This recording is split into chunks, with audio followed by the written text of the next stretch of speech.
2026-27 میں تعلیم کے لیے بہت کم بجٹ مختص کیا گیا ہے۔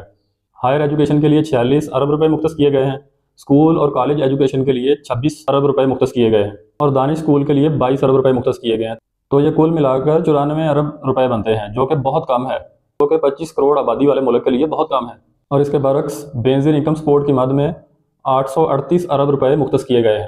تو ہمیں سمجھ لینا چاہیے کہ ہماری پریورٹیز کیا ہیں۔ ہماری ترجیحات میں تعلیم شامل نہیں ہے، ہماری ترجیحات میں بھکاری پیدا کرنا ہے۔ جو 838 ارب آپ نے بینظیر انکم سپورٹ کی مد میں مختص کیے ہیں، اس 838 ارب روپے میں سے 600 ارب روپیہ آپ ہائر ایجوکیشن پہ لگاتے۔ پاکستان میں میجورٹی ایسے نوجوانوں کی ہے جو میٹرک کے بعد کمزور مالی حالات کی وجہ سے ہائر ایجوکیشن کنٹینیو نہیں کر سکتے۔ میٹرک تک تعلیم تو 2008 سے پہلے ہی مفت ہو گئی تھی۔ 2008 سے لے کر 2026 تک 18 سالوں میں کوئی بھی نئی آنے والی گورنمنٹ ایک قدم بھی آگے نہیں بڑھی۔ ہائر سیکنڈری اسکول تک تعلیم مفت کر دینی چاہیے تھی، ہائر سیکنڈری اسکول کے بعد یونیورسٹی لیول کی ایجوکیشن مفت کر دینی چاہیے تھی، لیکن ہماری ترجیحات لوگوں کو شعور دینا یا لوگوں کو ہنرمند بنانا نہیں ہے، ہماری ترجیحات بھکاری پیدا کرنا ہے۔ اور بینظیر انکم سپورٹ کے 838 ارب روپے میں سے 700 ارب ان لوگوں کو جاتا ہے جو مستحق ہی نہیں ہیں۔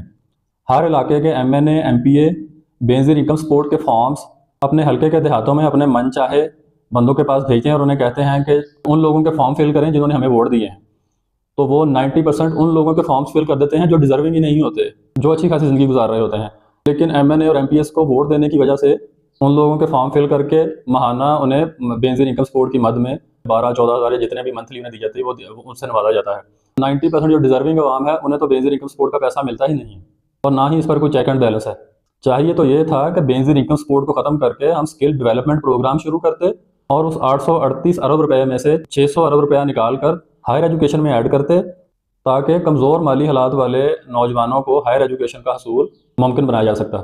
لیکن ہماری پالیسیز میں لوگوں کو ہنرمند بنانا اور اعلیٰ تعلیم یافتہ بنانا شامل نہیں ہے، ہماری پالیسیز میں لوگوں کو بھکاری بنانا شامل ہے، تاکہ وہ جیے بھٹو کے نعرے لگا سکیں اور قیدی نمبر 804 کی چپل پہن سکیں۔